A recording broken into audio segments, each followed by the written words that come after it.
Bonsoir à tous. Je suis Bibel Ramazan Ijimima, étudiante en L3 gestion UPC. Dans le cadre de notre cours des méthodes et techniques de négociation, il nous est demandé de faire la résumé de l'approche de la négociation raisonnée.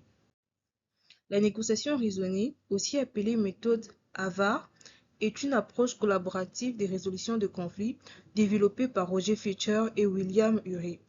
Elle vise à obtenir des accords gagnant-gagnant en se focalisant sur les intérêts communs plutôt que sur des positions rigides.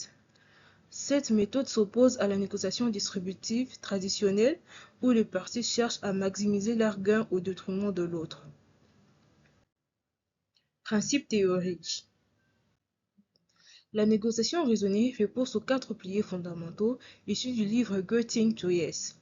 D'abord, séparer les personnes du problème pour préserver les relations et éviter les conflits émotionnels.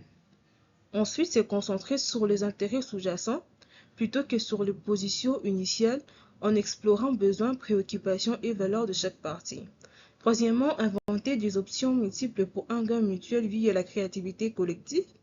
Enfin, s'appuyer sur des critères objectifs et vérifiables comme des normes marché ou des données factuelles pour légitimer l'accord. Mise en œuvre pratique. La mise en œuvre suit suivant 7 étapes structurées, adaptées au contexte managérial ou commercial. Commencer par établir la relation et définir les règles communes, puis identifier un objectif partagé sans imposer des solutions. Explorer ensuite les intérêts respectifs, générer des options variées, définissez votre meilleure alternative à un accord négocié, BATNA ou MESOR.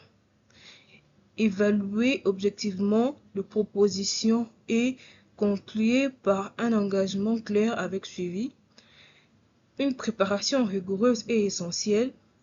Lister intérêts, options et BATNA pour chaque partie. Enfin, d'anticiper la zone d'accord possible. ZAP. Exemple pertinent. Dans un cas de bibliothèque, 2 usagers se disputent sur l'ouverture d'une fenêtre. L'un a chaud, l'autre craint le bruit. Les médiateurs explorent leurs intérêts, confort thermique, vis concentration, et proposent un ventilateur ou une ouverture partielle, créant un gain mutuel. En entreprise, un manager négocie avec un prestataire au lieu des positions fixes sur le coût.